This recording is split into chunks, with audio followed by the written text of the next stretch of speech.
I started listening to guys that were most of the bands, like the guy I worked with, John Mayall. He was a big Freddie King devotee in England, and a lot of guys that had never heard Freddie King here heard it through him and Eric Clapton. And that's the way I found out about Freddie. And Freddie was right here, you know. I mean, I saw him in Mother Blues in Dallas, and saw him open for Leonard Skinner in 1974 downtown, and just tore the place up. But guys like Freddie were a little more rock and blues, you know what I mean? A little louder and a little more guitar driven and things like that. And he was, Freddie and Bugs Henderson, John Nitzinger, all those guys were around when I was, you know, early 70s when I was coming up. Ray Sharp, Linda Lou, Ray's still around. We just can't get him to come out and play anymore. I wish we could, but that was it for me. Well, he mentioned 70s. 70s, I was just Were you here boy. then? I was just a little boy. But I tell you what, I do remember riding down that Horn Street in Como, Texas, hearing that beat every time we passed. You could hear that beat from the Bluebird to my house. I'm like, gosh, I can still hear that beat today. And we'd ride our bicycles by there, you know, riding by with our parents, see all these guys in the apple hats, all these cool cats walking in with their instruments. You know, that kind of fascinated me about the whole music thing.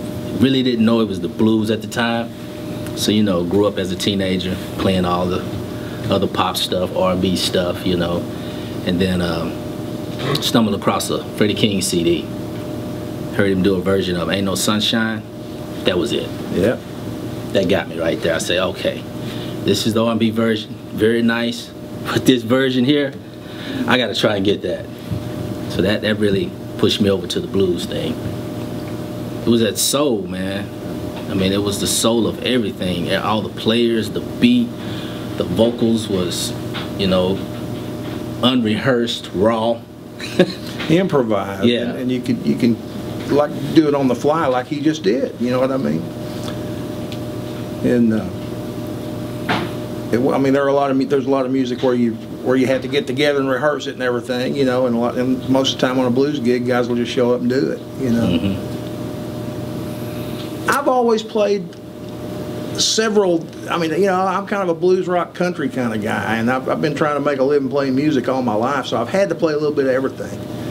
But the blues is always at the base of it, you know what I mean? And it always kind of starts there. Man, and I think there's a lot of young guys coming up doing it that are really good at it. I think there'll always be an audience for it. Sometimes it kind of comes and goes in circles. You know what I mean? It'll be like Stevie Ray had it here for the last, you know, the last high watermark, like you say, and it's going to be down for a while, but it'll always be there. Yes, and it'll come back around.